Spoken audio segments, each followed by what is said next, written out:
Hi, I'm Elaine at Worldwide RV. I want to show you one of my favorite units. It's the 332 CDOK. Come this way. For my customers that love to cook, this is the kitchen. The entertainment value and how many you can fit in here is just phenomenal. As you can see, it feels very residential with a lot of the features they put in.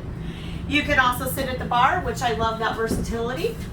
You've got a light up pantry, which I think really makes a difference when you're looking for items, and some residential homes don't even have a pantry. Fireplace here as well. I'm going to take you on through into the bathroom. This is one that's set up with a lot of counter space. I get a lot of customers looking for that extra space in the bathroom. You also have a nice big shower with a space that you can sit at as well.